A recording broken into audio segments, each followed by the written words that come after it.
vamos iniciar ali falando um pouquinho da história, o que vem acontecendo, a evolução dessa solução de firewall open source aí que tem bastante gente já usando e está sendo bastante desenvolvida, tem bastante colaboradores aí no projeto, né? Então o pfSense, ele surgiu, na verdade, do MonoWall, que foi uma versão de firewall que o pessoal tinha desenvolvido lá para rodar basicamente como se fosse um live CD, né? A grande característica desse MonoWall é que a gente não conseguia salvar as configurações, né, dentro do sistema operacional, ele não ficava, vamos dizer assim, habilitado no modo leitura e escrita. Ele era um live CD, a gente conseguia dar o boot e, claro, era possível gravar as configurações em outro local, né? Enfim, um outro disco. O objetivo desse MonoWall era ser realmente ali um firewall bem leve, bem prático e rápido, né? O pessoal costumava levantar aí em equipamentos bem menos robustos, né? Enfim, conseguia montar firewalls bem acessíveis ali. Então, durante o decorrer da evolução desses firewalls, né, dois desenvolvedores desse projeto aí, eles começaram a sentir essa necessidade de melhorar, de agregar funcionalidades que o MonoWall, por padrão, né, do projeto que se trabalhava, não permitia, né? Então o Chris e o Scott criaram lá em 2004 o pfSense, que foi uma distribuição, né? Ele foi uma evolução do MonoWall, vamos dizer assim. Então ele já tinha algumas outras características que eram deficiências sentidas no MonoWall, desde mais recursos, a salvar configurações, etc. E daí surgiu esse projeto do pfSense. Então hoje a gente oferece os appliances da Force Security, que são appliances nossos. Lembrando que esses não são appliances oficiais da pfSense, tá? Existe a NetGate lá que vende os appliances oficiais, são appliances importados, normalmente tem uns preços mais altos, mas hoje nós conseguimos nacionalizar e entregar este appliance com 4 ou 8 interfaces de rede ali para a gente montar as estruturas de balanceamento de link, serviços de Captive Portal, então tem bastante flexibilidade ali, com hardware bastante robusto, já nacionalizado, a um custo aí bem mais acessível. Tá? Então, de repente, quem quiser mais informações aí, ao final a gente vai passar os contatos. A alta disponibilidade das caixas também, né, Rodrigo? Isso, exato. Né? Hoje a gente consegue entregar 2 caixas ali, ligando as 2 caixas para entregar alta disponibilidade também. Bom, então falando um pouquinho dessa evolução, né? O projeto do pfSense ele surgiu lá em 2004, tá? Mas a primeira versão do pfSense ela foi distribuída assim em 2006, tá? Então em outubro de 2006 saiu a primeira versão, a versão 1.0, e em fevereiro de 2008, nota que, enfim, quase 2 anos depois ali, foi sair a versão 1.2. Essa foi uma versão que se destacou pela quantidade de downloads, né? Foi uma versão que começou a popularizar o serviço, né, do pfSense, né? O pfSense como um firewall, o pessoal estava realmente já implantando. Aí depois, em 2008, ali, nós tivemos a versão 2.0 e na sequência ali a versão 2.1, que se destacou por ser a primeira versão disponibilizada através de imagens, né, ou seja, de máquinas virtuais pré-configuradas ali no Azure e no AWS. Então, a partir desse momento, eu já tinha, né, um firewall pfSense compatibilizado, funcionando como uma instância na Amazon e com uma VM lá no Azure, né? Então, daí a gente começou a ter novas features a serem desenvolvidas também. E aí ele veio evoluindo ali a partir de 2015 na versão 2.2, 2.3, assim por diante. E hoje a versão atual dele é a versão 2.3.4, né? Lançada agora recentemente em maio. Essas evoluções foram trazendo, claro, novas features, novas funcionalidades, tá? E já está programado aí a versão 2.4 e já se tem também aí a previsão de uma versão 2.5, tá? Então já existe algum planejamento por trás deste projeto aí, com algumas evoluções bem bacanas. Mas de momento, tá? Hoje na versão 2.3.4, tá? Eu separei alguns recursos legais aqui, recursos que são nativos, né, do pfSense, que não precisam de pacotes, que não precisa, né, compilar e instalar nada, são recursos que ele já traz por default. né? Primeiro ali a parte de Firewall Stateful. Hoje o pfSense ele é um firewall bem completo, ele tem todos os recursos, né, que um firewall precisa ter para poder proteger a borda da minha rede, né, desde controle de tráfego, para fazer traffic shaping, para fazer controle de número de conexões, enfim, é um firewall bem robusto, baseado aí no PF, né, que é o firewall aí do BSD. A base do pfSense lá é o BSD. Além dessas flexibilidade aí na criação das regras de firewall, a parte de mitigação e classificação das conexões, né? Hoje a gente consegue, através do pfSense, identificar exatamente quem está criando os gargalos da minha rede.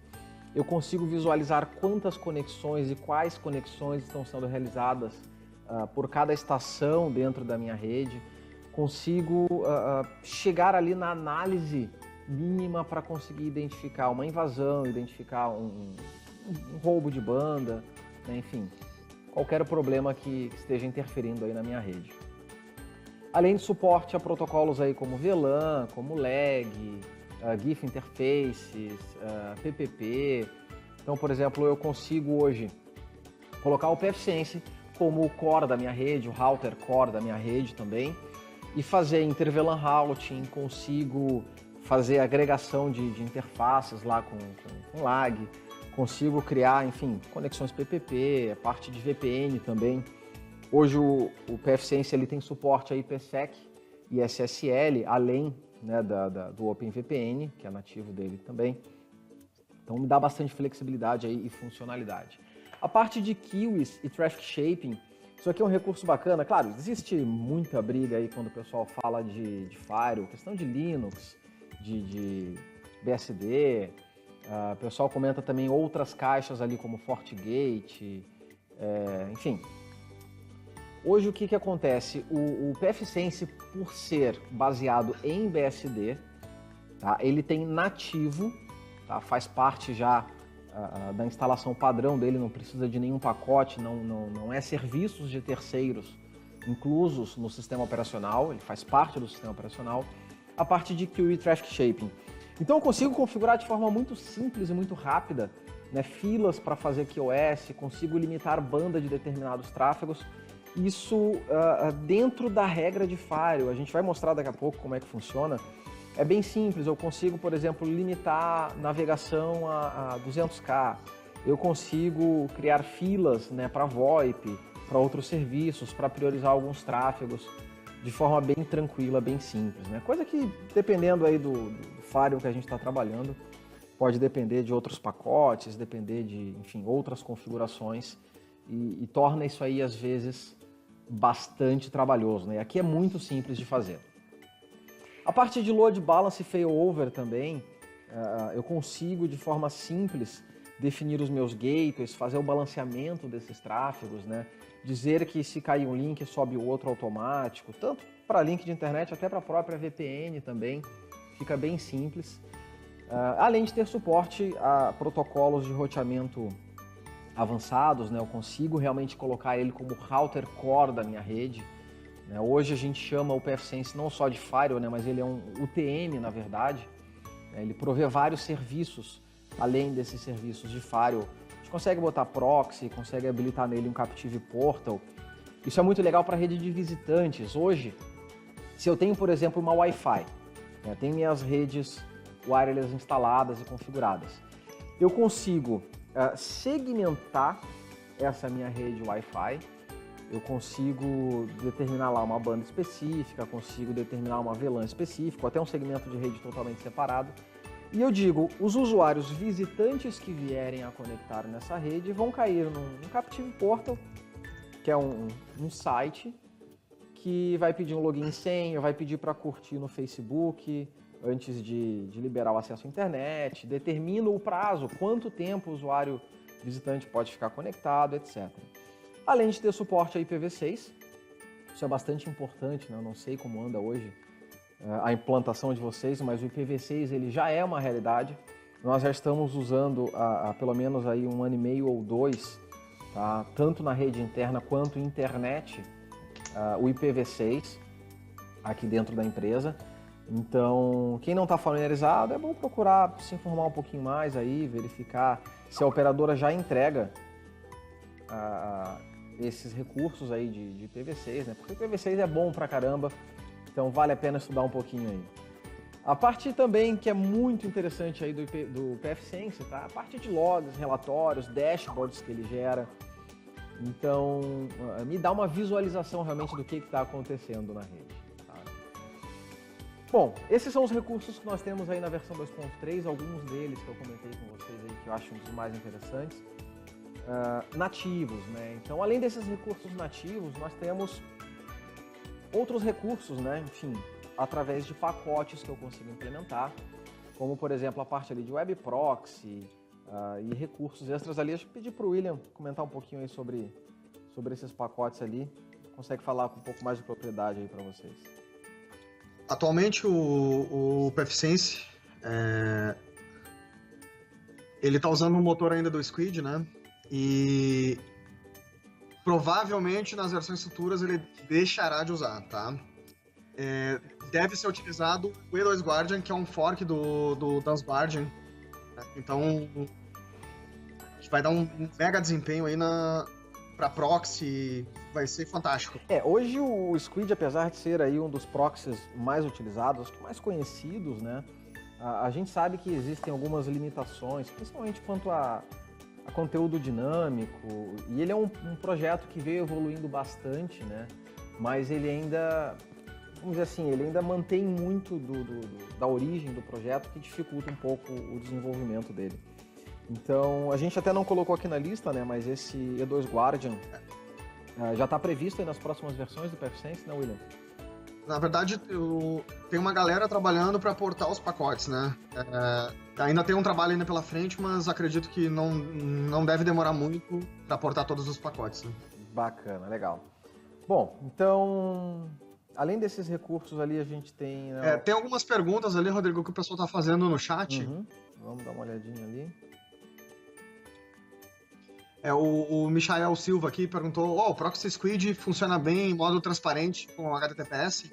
Ele funciona, tá? Tu pode habilitar aquela opção de SSL strip ali, né? Mas o ideal é que tu realmente utilize o proxy integrado a um AD, por exemplo, tá? Isso te dá uma facilidade, né? Para utilizar o Squid, né? Autenticado, mas sem pedir aquela caixinha de autenticação que é um pé no saco, né? Ninguém gosta daquilo ali.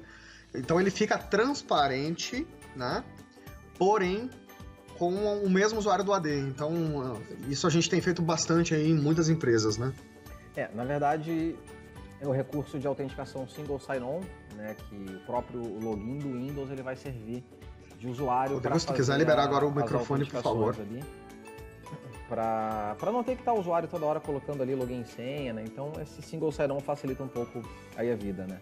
E até o pessoal está fazendo alguns outros comentários ali sobre o Squid, né? Que às vezes ali aumenta o processamento, ele consome bastante processamento aí de 99% da CPU durante o dia. São problemas que, enfim, vão surgindo no projeto. Alguns desses problemas já foram corrigidos, a gente chegou a pegar esse problema aí do alto consumo de CPU, mas agora nas últimas versões já foram corrigidos. Em alguns casos, tá, dentro do pfSense, o que acontece? Dentro do pfSense, às vezes a gente precisa voltar um pacote, né? Usar um pacote de uma versão mais antiga até que surja uma atualização por uma deficiência dessa aí que vem surgindo nos projetos.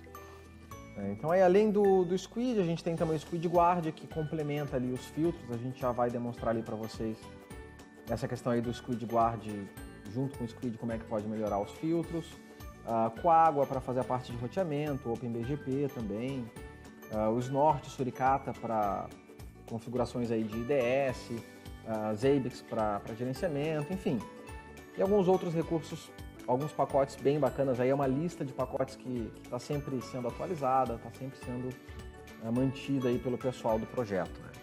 Então, para a gente passar aqui mais para a parte aí da demonstração, a gente já deu uma visão geral aí do que a gente tem de recursos. Primeira coisa que vocês precisam, tá, é fazer o download do pfSense. Então esse download ele pode ser encontrado www.pfsense.org/download. Vocês têm 3 opções de download ali, que é a instalação através de USB, né, uma imagem para ser gravada em um pendrive ou em um disco externo para fazer a instalação pelo USB. A imagem padrão de ISO para fazer instalação por CD, né, pode ser usada também para máquinas virtuais, enfim. E uma versão do pfSense, que é aquela versão embedded. Essa versão, que é o Nano BSD ali, ela é muito parecida ainda com o MonoWall. Ele é uma mini instalação, tá? Justamente para a gente poder instalar em equipamentos com menos recursos, para ser instalado aí daqui a pouco até no cartão flash. E eu posso rodar ele a partir desse cartão flash, seria uma imagem live, e salvar as configurações em uma outra unidade de armazenamento, enfim. Então tem essas possibilidades aí de instalação do pfSense. Seguindo aqui, vamos dar uma olhada como é que a gente faz a instalação. Eu, obviamente, já fiz o download aí da ISO, tá? A partir lá do site pfsense.org. Depois de feito o download da ISO, eu vou iniciar aqui fazer a instalação de uma máquina virtual. E a gente vai fazer aqui o boot para ver o processo de instalação, como é que funciona. Então vamos lá, estou levantando aqui uma máquina virtual. Vou mostrar aqui o processo de boot da primeira instalação, né, de como é que funciona. Então ele vai carregar ali dar o boot pela ISO, carregar o sistema.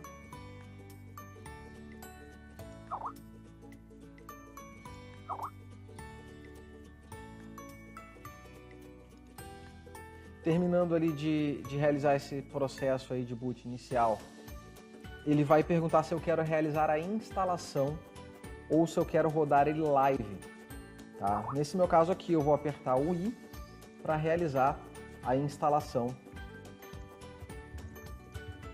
Ó, installer vai ser invocado. Então, beleza, eu vou apertar o I e ele vai iniciar a instalação. Bom, nesse momento ele vai perguntar se eu quero alterar algumas configurações de vídeo, configurações ali de tela, teclado. Eu não vou alterar nenhuma configuração, vou seguir com os padrões aqui. Talvez o único problema aqui é que o teclado fique em inglês, algumas teclas podem não bater, né? Mas a gente consegue lidar com isso. E eu vou realizar aqui uma instalação rápida, uma instalação fácil, que ele já vai instalar e configurar tudo para mim, apagando todo o conteúdo do meu disco. Então ele vai formatar o disco, vai copiar a imagem para esse disco. E depois vai perguntar se eu quero fazer alguma outra configuração avançada ali, como utilização de um outro kernel, alguma coisa nesse sentido. Está criando ali o file system, formatando e agora já copiando a imagem. Uma outra questão interessante que o pessoal sempre pergunta, eu estou vendo ali, tá tendo bastante interação ali no chat. Talvez uma deficiência do pfSense, tá? Muita gente questiona quando que o pfSense vai ter a possibilidade de gerenciar várias caixas a partir de um único console, né? Coisas que outras caixas aí, outros fabricantes já fazem, né? Hoje, infelizmente, né, quando a gente tem muitas caixas, ainda é necessário gerenciar de forma independente cada uma dessas caixas.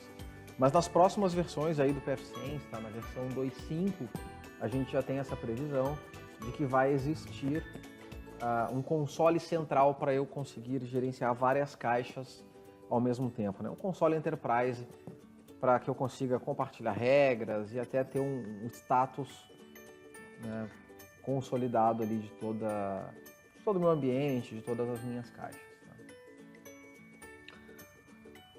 Tá?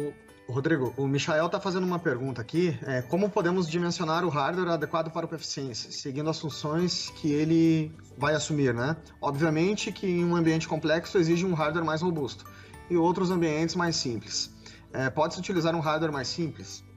Temos alguma referência para dimensionar o hardware? É mais ou menos essa pergunta que ele comentou aqui, né? Hoje fica bastante difícil dizer assim, ó, você precisa de um hardware lá com 1 GB, 2 GB de memória, tanto de processador, porque tudo vai depender da quantidade de serviços e recursos que vão ser utilizados. Antigamente o pessoal falava, né? Dá para montar um Firewall Linux ali com 256 de memória, 5 GB de HD, enfim. Hoje o Firewall ele não se restringe somente a ser um Firewall. Hoje a gente fala de soluções UTM, né? Então eu tenho vários recursos, vários serviços rodando em cima desses equipamentos de borda, desses UTMs, que é Unified Threat Management. Então tudo vai depender muito do que tu vai executar, que serviços vão ser habilitados, quantidade de usuários, tráfego. Mas assim, dá pra gente começar a falar numa base para 30 a 50 usuários, tá? Com os recursos de segurança ali minimamente habilitados, que é um proxy, um IDS, alguns serviços ali de log, de gerenciamento de rede principalmente. Dá pra gente trabalhar ali com no mínimo uns 4 GB de RAM, o ideal seria 8, tá? E bota aí espaço em disco suficiente para gravar log de acordo com o histórico que seja necessário, mas vamos trabalhar aí com no mínimo também uns 200, 300 GB, que é para ter um histórico bem bom aí de log. E até porque eu acho que hoje em dia também não tem mais discos tão pequenos assim, né? Até discos SSD já são encontrados aí com 150, 200 GB tranquilamente. Mas dá para trabalhar aí numa base aí de 30, 50 usuários para conseguir ter esses recursos de UTM habilitados, como proxy, IDS, etc. Aí no mínimo 4, o ideal seria 8 GB de RAM, processador quad-core aí no mínimo, espaço de disco suficiente para gravar todos os logs, o histórico necessário de logs. Né? Vale lembrar também que o Proficiency ele não grava os logs em banco. Então, quanto mais log tu tem, provavelmente tu pode ter algum tipo de lentidão, né? Então, tu quer guardar lá 6 meses de log de proxy. Não dá para esquecer que esse log não grava em base de dados, não grava numa SQL da vida, né? Então, ele grava em arquivo. Então, isso pode gerar algum transtorno de I/O no disco, né? Obviamente, o throughput também do teu fluxo de dados ali, o que tu trafega dentro da rede, é também um fator que deve ser levado em consideração na hora de escolher o hardware, né? Hoje ele é bem mais abrangente com interfaces de rede. As interfaces da Intel são as preferidas, né? Mas não obrigatoriamente precisa ser Intel. Tu pode usar ali esses chips Realtek e outros, né? E só exemplificando para ti, Michael, tu pode utilizar um hardware simples para uma rede pequena, né? Mas dependendo do caso, tem caso aí que tem que ter uma R720, sei lá, vai depender muito, né? Se o cara tá fazendo o upload de vídeo, vai comer hardware pra caramba, vai consumir muito a máquina, né? Porque não dá descanso. Então, se é uma produtora de vídeo, por exemplo, ela pode ter 10, 15 computadores e consumir um recurso de rede muito, muito animal, né? Então, isso depende realmente da finalidade, tá? Eu acho que exemplificado é bem isso, né? Beleza, então ele finalizou ali. Agora está pedindo ali questão de customização de kernel. Eu não vou realizar, vou usar o kernel padrão, até para poder ter interface gráfica ali, ter todos os recursos habilitados. É uma instalação bem simples, aceitando todos os valores default ali. E ele executa aqui as últimas rotinas ali pós-instalação. E já vai pedir para nós rebootarmos o computador, né? Rebootarmos aí a máquina e finalizar ali a configuração inicial. Eu já vou aproveitar e fazer a remoção aqui da ISO, né? Para que o próximo boot agora seja pelo disco. Pelo disco. Ele parou ali todos os serviços e agora já vai subir o pfSense instalado no disco. Pessoal, eu também mandei um link ali da IT Central Station. Quem puder dar uma olhada depois, o pfSense é o 4º firewall mais preferido do mundo. É bem legal, eu acho que inclusive vocês podem votar, né, para aumentar lá a porcentagem, né? Mas ele ganha inclusive de vários softwares comerciais aí, né, hardwares, né, e UTMs, digamos assim. Ele ganha de de várias distribuições ali da Sophos, que tem várias versões. Ele ganha do Sonic Wall, por exemplo, que é bem conhecido, né? E acho que o mais votado ali é o FortiGate, que inclusive tem a nota menor do que o do próprio PFSense. E é uma grande ferramenta de firewall aí que vem melhorando dia a dia, né? Beleza, tá ali, ó. Já subiu então ali o primeiro boot.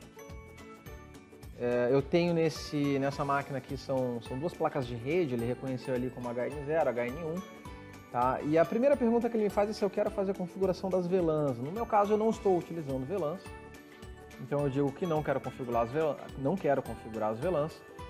E ele vai me perguntar qual é a minha interface WAN, né? A interface que eu estou recebendo o link de internet. No meu caso aqui é HN0, eu só tenho que ver qual é a ordem das placas na hora de configurar. E depois ele pergunta qual é a interface LAN, que é a minha rede interna, né? Eu vou dizer aqui que a minha é a HN1, que é a minha segunda placa de rede, está ligada na rede interna. Não tenho mais nada para configurar, posso aqui somente apertar o Enter, ele já vai me definir ali que essas são as duas interfaces que eu defini. Pergunta se eu quero continuar, sim, confirmo aqui a atribuição das interfaces. E aí ele vai subir o menu de configuração. Bom, nesse momento o firewall ele já está configurado, tá? Por padrão, a WAN ela vem configurada por DHCP e a LAN vem configurada com IP 192.168.1. E aqui eu posso começar a fazer as primeiras configurações ainda no console, tá? Então, posso atribuir ali, reatribuir, modificar essas interfaces que estão atribuídas para WAN, para LAN, atribuir outras interfaces que eu venha adicionar no firewall, configurar os IPs dessas interfaces, enfim, desligar e fazer outras configurações aqui, inclusive na linha de comando, tá? Uma coisa muito bacana do PFSense aqui é que, por ele ser baseado em BSD, tá, eu não fico restrito à instalação somente dos pacotes, né, que eu tenho na interface gráfica. Eu posso baixar e instalar outros pacotes. Ele é todo baseado no sistema de ports do BSD, então, um dos melhores sistemas aí que a gente tem de instalação de pacotes, tá bem bacana. E ele me permite fazer bastante questão de troubleshooting aqui na linha de comandos também, né? Eu consigo executar aqui a grande maioria dos comandos para quem está familiarizado aí com o ambiente Unix-like. A gente consegue verificar se tem algum processo travado, rodando, consigo executar algumas ferramentas ali como TCP-dump, enfim, para capturar pacotes, etc.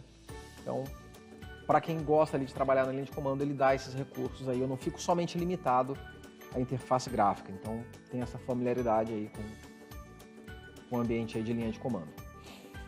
Bom, mas configurado aqui essa parte inicial, deixa eu mostrar para vocês aqui. Eu vou só fazer uma alteração das configurações IP dele aqui, enfim, para poder botar aqui de acordo com a minha rede interna. Essa foi a primeira instalação. E aí eu vou mostrar para vocês aqui como é que fica a interface gráfica dele, tá? Deixei essa outra máquina aqui já pré-configurada já com 3 interfaces, tá? Eu tenho 2 interfaces WAN e uma interface LAN. Eu já configurei o meu esquema de IPs aqui dessa caixa de firewall aqui de acordo com as minhas necessidades.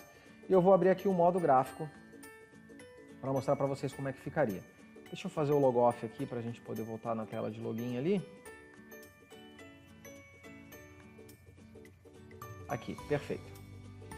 Então, acessando o IP da rede LAN, o IP que ele ficou da rede interna, ele vai abrir aqui pedindo autenticação. Por padrão é admin PFSense, né, a senha. Obviamente aqui eu já troquei a senha padrão.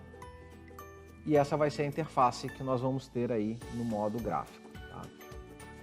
Então, primeiro, o que a gente pode trabalhar aqui de regras de firewall, tá? Deixa eu mostrar para vocês aqui o menu dele. Através desse menu tenho ali algumas configurações gerais do próprio sistema, configurações das interfaces de rede, configurações do firewall, né, que eu posso fazer a parte de NAT, as regras de firewall, os agendamentos, traffic shaping, os serviços que eu tenho instalado aqui nessa caixa. Aqui eu também já adiantei um pouco para não perdermos muito tempo, instalei o proxy, instalei alguns outros serviços. Configuração das VPNs, né, IPsec, OpenVPN, o status aqui eu consigo acompanhar, né, todo o andamento da caixa, como é que ela está funcionando, se está com algum gargalo, tem bastante coisa legal aqui, e a parte de diagnósticos, onde tem uma série de ferramentas que me facilitam ali identificar o que está acontecendo. Então dentro do Firewall aqui eu consigo ver as regras. Essas regras eu posso criar para WAN, para LAN, ou para quantas outras interfaces eu tiver. Regras, por exemplo, quando tiver uma VPN, eu vou ter as regras da VPN e assim por diante. No caso aqui eu vou criar uma regra para LAN. Deixa eu mostrar aqui o que seria a criação de uma regra. Eu tenho aqui basicamente uma regra permitindo porta 80, depois uma outra regra liberando tudo aqui. Deixa eu criar uma regra aqui para mostrar para vocês como é que funciona. Bom, primeiro, a ação, ela pode ser bloquear, rejeitar ou deixar passar o tráfego. Né? Passar o tráfego eu consigo trafegar, eu estou permitindo um acesso.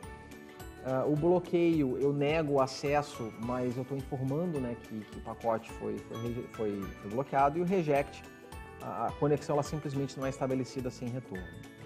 Essa regra ela pode ser habilitada ou desabilitada. Às vezes eu quero fazer um teste, ao invés de apagar, só desabilito. Esta regra vai se aplicar à interface LAN, é uma regra de IPv4 e aqui eu posso definir o protocolo. TCP, UDP, ambos, ICMP e assim por diante. Né? Eu vou deixar uma regra TCP. A origem e o destino eu informo aqui. Né? Então posso dizer que a origem é a rede, por exemplo, 172, não, vou botar aqui minha rede interna, ficou rede 10, né?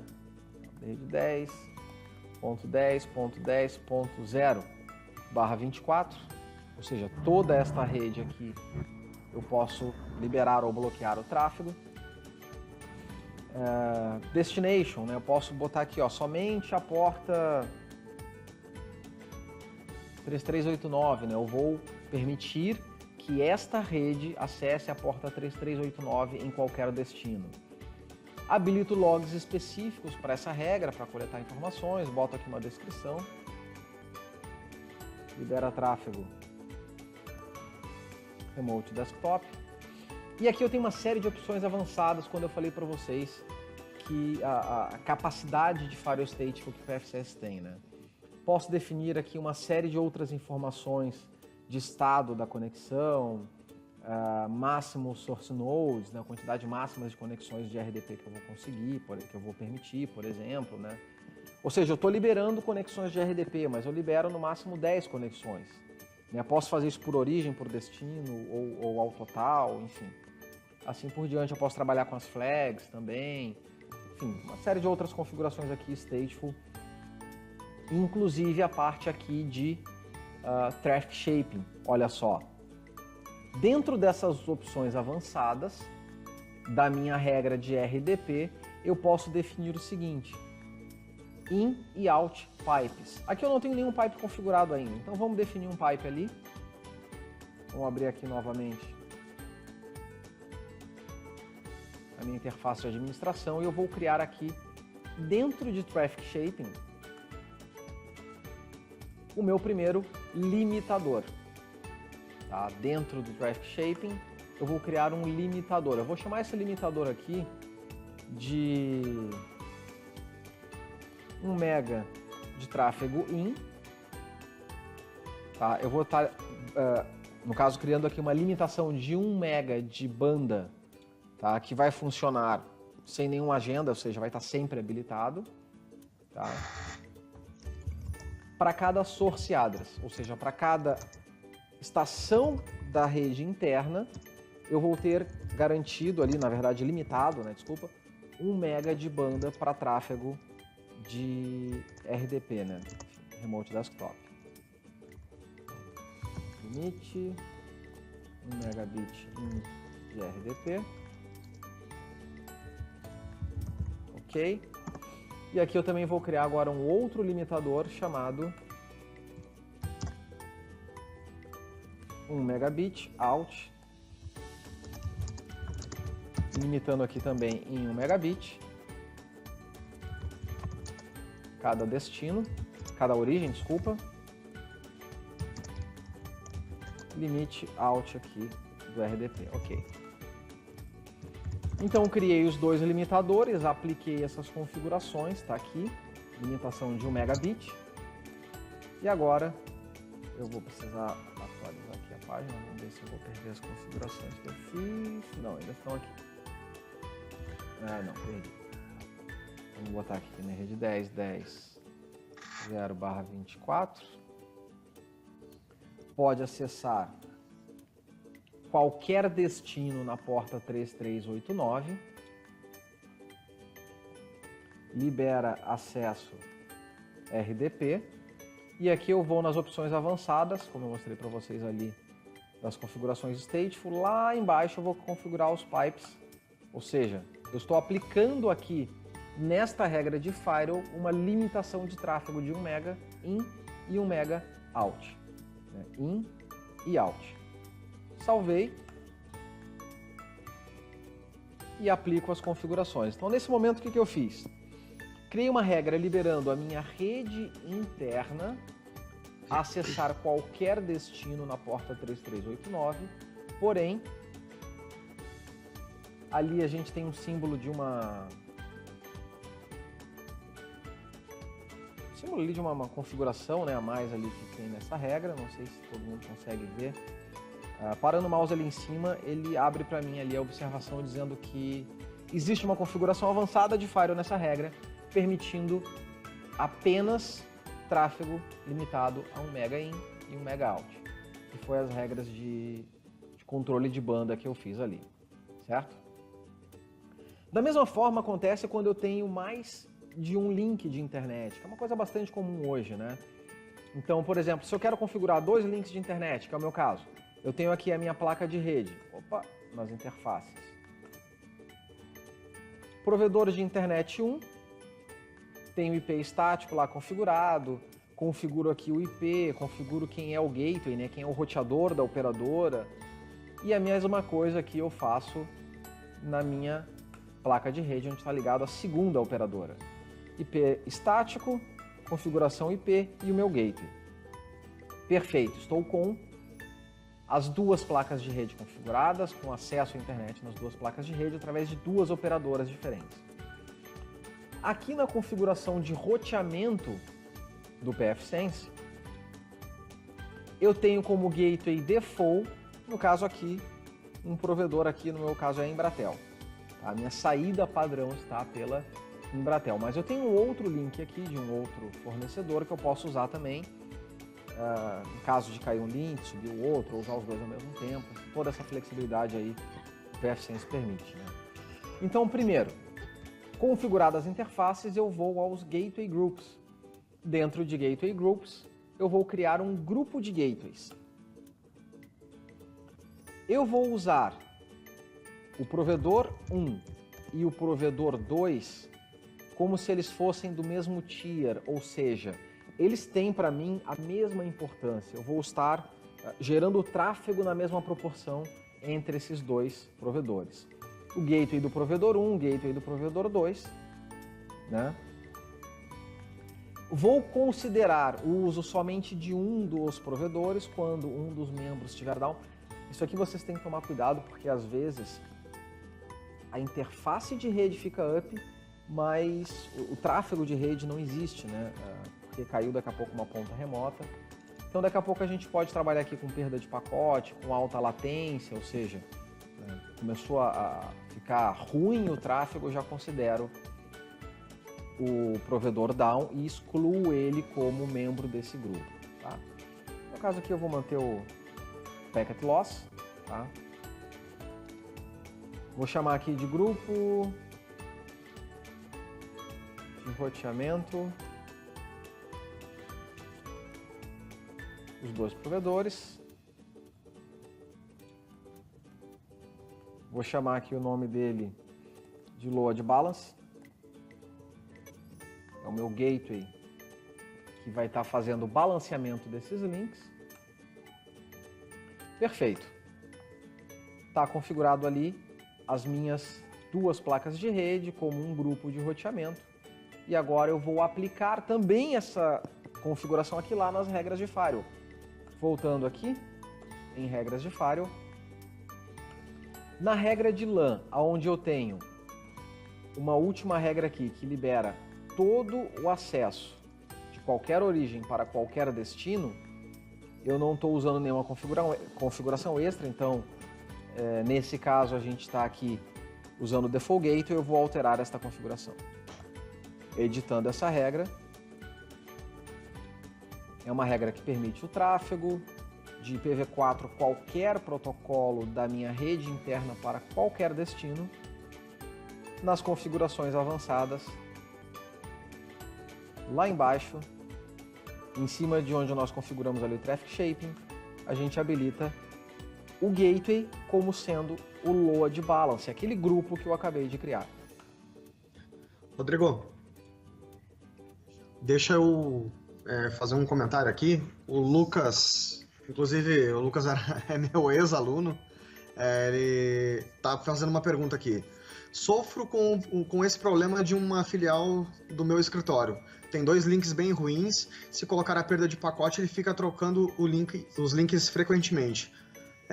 Mas se coloca o DAO, ele não muda. Alguma dica para tentar contornar isso? Lucas, na verdade ali o ideal seria o quê, né? Primeiro, se eu tenho um link ruim, eu não tenho. Tá? Um link que fica perdendo o pacote, que fica gerando retransmissão, isso aí às vezes dá timeout no site, dá problema de download em alguma coisa, enfim. O ideal seria tentar resolver esse problema da intermitência desse link. Nesse caso, enquanto a gente não resolve, ou até se não tem essa possibilidade de resolver, o que seria o ideal? Colocar daqui a pouco um outro tipo de teste.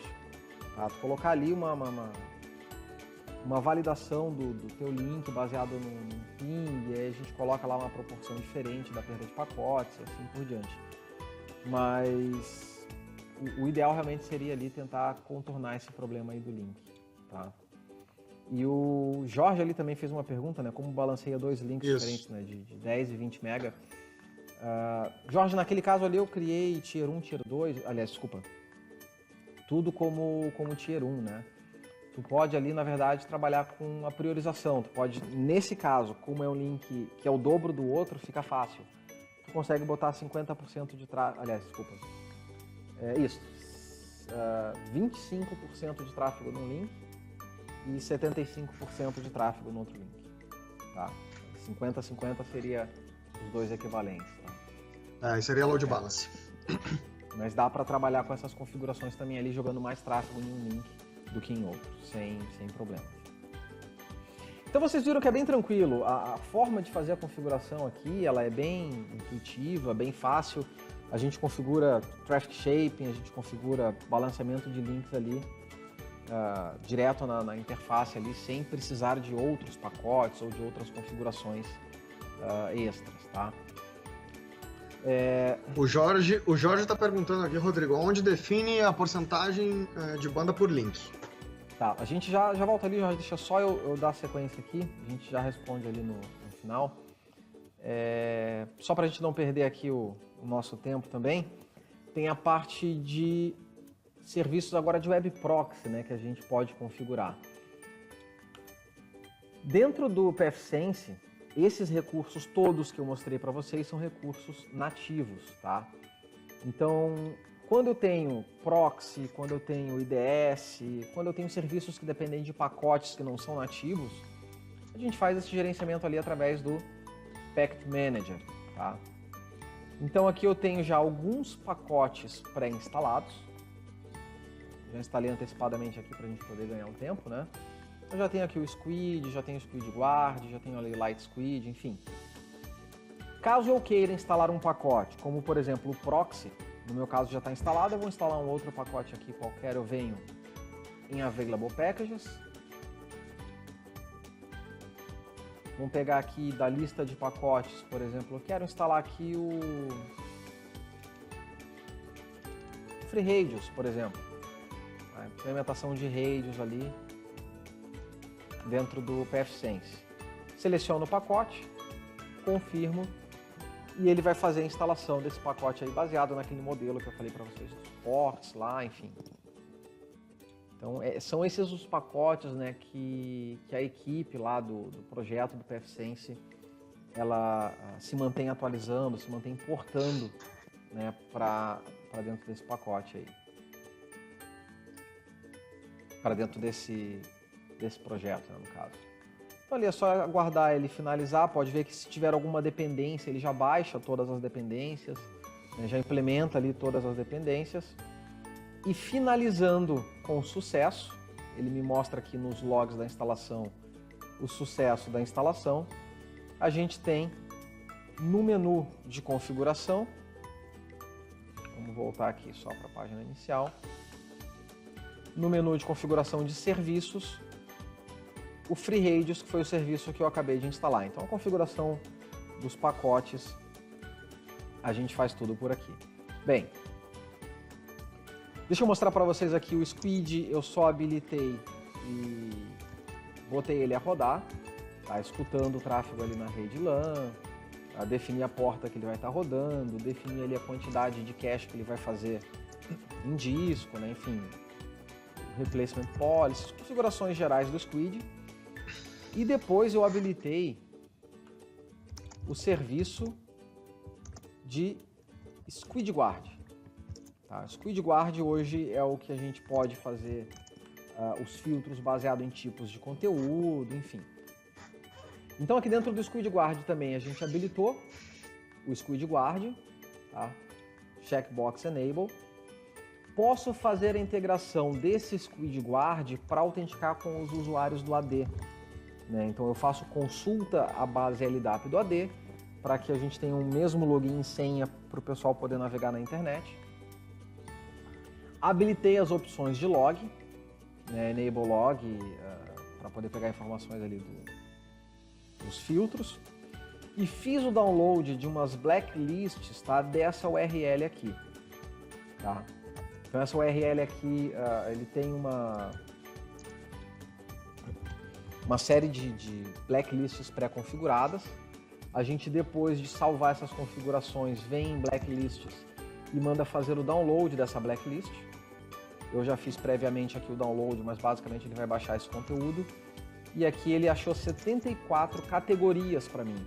São essas categorias que a gente vai usar para fazer os filtros. Tá? Então, por exemplo, eu venho agora em grupos ACL, depois de habilitar o SquidGuard, depois de baixar a blacklist, eu crio aqui uma regra de acesso. Deixa eu adicionar uma outra aqui, uma regra de acesso restrito.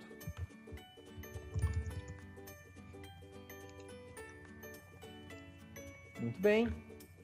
Essa regra ela pode vir por último, pode vir antes, eu vou deixar ela por último.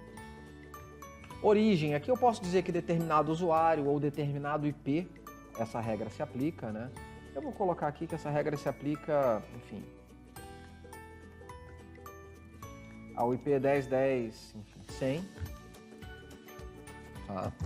Esta regra ela pode ser aplicada em determinados horários específicos, tá? E o Fabrício está questionando ali a questão de aplicar para grupos. Também dá para aplicar para grupos, tá? Sem problemas. Grupos do AD, inclusive, ele tem um exemplo aqui de uma consulta LDAP, tá? Os usuários que forem membros do grupo IT do domínio, né? Enfim, aqui um exemplo de domínio.com, essa regra se aplica. Só tem que, claro, fazer antes ali algumas integrações com o AD para que eu possa usar os grupos do AD, para essa regra se aplicar aos grupos do AD. E aqui eu tenho as minhas regras. Olha só, eu tenho conteúdo agressivo, eu posso dar um deny, conteúdo, enfim, de bebidas alcoólicas, dou um deny, chat eu dou um deny, sites de encontros eu dou um deny. Então aqui eu tenho já uma série de tipos de conteúdos pré-definidos e lá no final, se eu não neguei, qual é o padrão? Permitir ou negar. Então eu vou configurar da seguinte forma.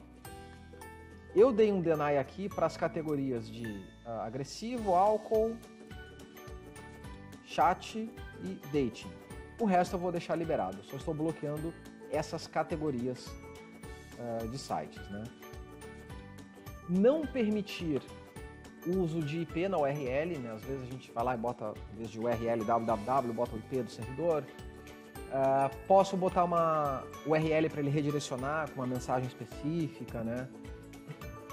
Usar o Safe Search para poder evitar que eu abra aqueles sites dentro do outro, ou o preview de um site, né, dentro de uma engine de pesquisa e assim por diante. Habilitar o log, e aqui eu coloco uma descrição dessa minha regra. Então, regra de acesso restrito. Beleza. Opa.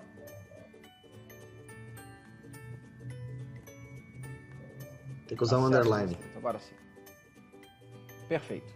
Então, tenho duas regras criadas. Uma delas está desabilitada. Tá? Eu criei ela, mas ainda não habilitei. A outra está habilitada.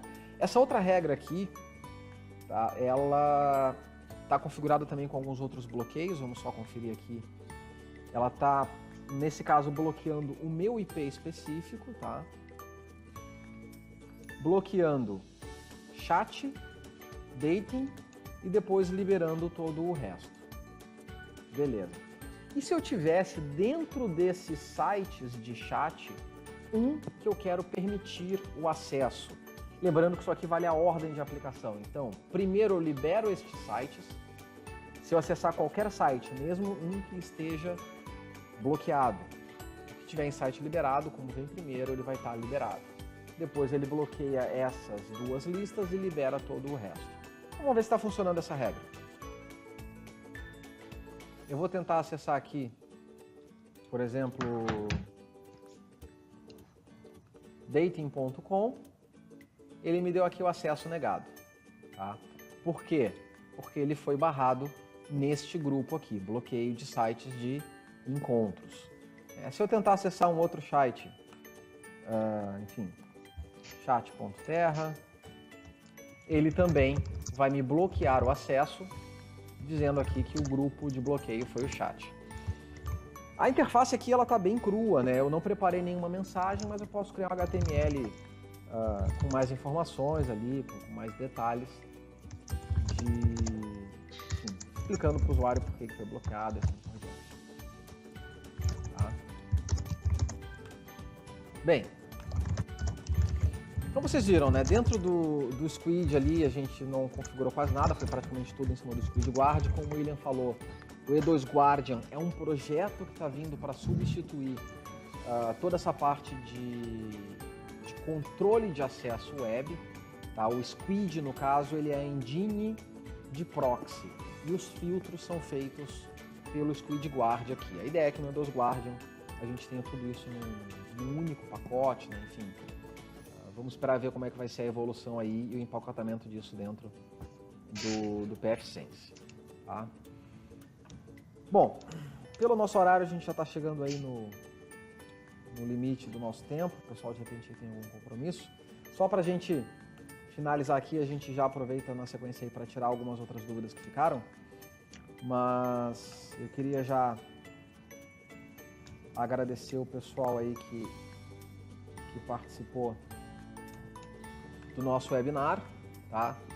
Deixar os nossos contatos ali para quem tiver mais alguma dúvida, quiser, né, enfim, tirar mais alguma outra dúvida aí relacionada até aos produtos que a gente trabalha, os serviços que a gente oferece. Com essa parceria aí junto com a Flexo, agora a gente também está fornecendo os treinamentos de pfSense. A maioria dos treinamentos por aí são 2 módulos. A gente vai fornecer um único treinamento de pfSense que vai abordar todo o conteúdo, desde o básico até o avançado, com HA, com IDS, com recursos ali de segurança de rede. E deixar também o convite aí para os próximos webinars. Dia 17, aí na semana que vem, a gente já tem outro webinar sobre licenciamento Microsoft, para quem quiser tirar dúvidas sobre OpenValue, como funciona, licenciamento FTP, OEM. No dia 25, vamos falar um pouco aí sobre backup, também é importante a parte de segurança, usando os serviços do Azure e usando os serviços da Amazon. São 2 grandes players de mercado aí que fornecem serviços a um custo muito atrativo. No dia 1º/8, teremos um webinar aí sobre testes de segurança de rede, vamos simular invasões, vamos mostrar como funciona o roubo das senhas, como a gente engana o SSL. Às vezes a gente acha que por usar HTTPS está protegido, mas vamos mostrar que é possível quebrar e roubar senhas SSL também, enfim, sites HTTPS.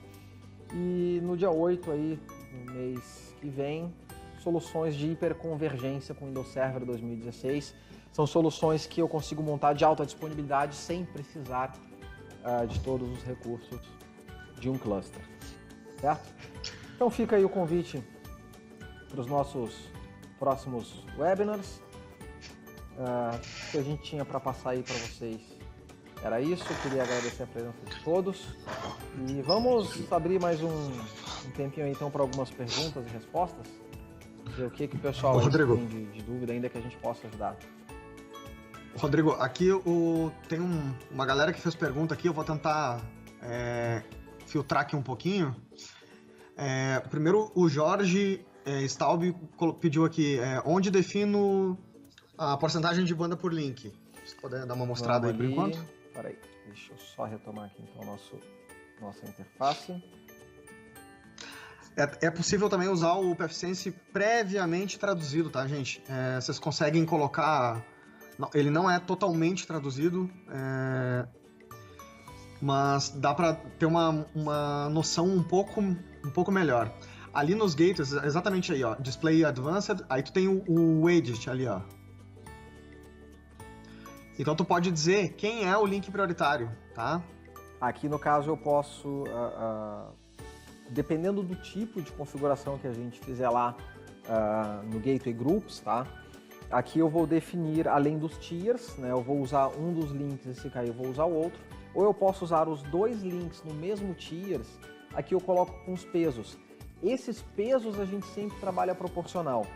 Então, por exemplo, para simplificar aquela configuração que acho que foi o Jorge que perguntou, né? O Jorge e o Alex também, se eu não me engano. Se eu quiser perguntou. Trabalhar, por exemplo, com um link de 10 MB, eu vou dizer que este meu link aqui ele tem um peso de 10, tá? Deixa eu salvar aqui essas configurações. E o meu outro link, eu vou editar a interface aqui. E eu vou dizer que este segundo link, ele vai ter um peso de 20, tá? Não que isto aqui signifique 10 MB e 20 MB. Eu estou trabalhando com a ideia de pesos, né? Então, um dos links vai ter 10, o outro vai ter 20, de valor, né? de número. Então, se eu trabalhasse, por exemplo, 1 e 2, ou 1 e 10, isso é proporcional. No caso que eu coloquei 10 e 20 para ficar realmente ali próximo só dos links de 10 e 20 MB. Bacana, acho que era essa dúvida aí do pessoal, né? Colocar ali os percentuais e aí depois eu crio os gateways groups, ou com Tier 1, ou com Tier 1 e Tier 2, enfim. E aí a gente aplica nas regras lá. Só lembrando... Só vale lembrar, Rodrigo, só vale lembrar que não é uma porcentagem exata, tá? Ele joga um número X de conexões para um link e outro X para o outro, né? Ele não é exatamente os 75% e 25%, ele não tem essa métrica dentro da aplicação, tá? Então, ele pode jogar, tipo, 3 conexões para uma interface WAN e 2 para outra. É mais ou menos isso, entendeu? Resumidamente seria isso, tá? Por exemplo, aqui, só uma outra configuração rápida aqui. Eu tenho 2 tipos de gateway groups aqui, tá?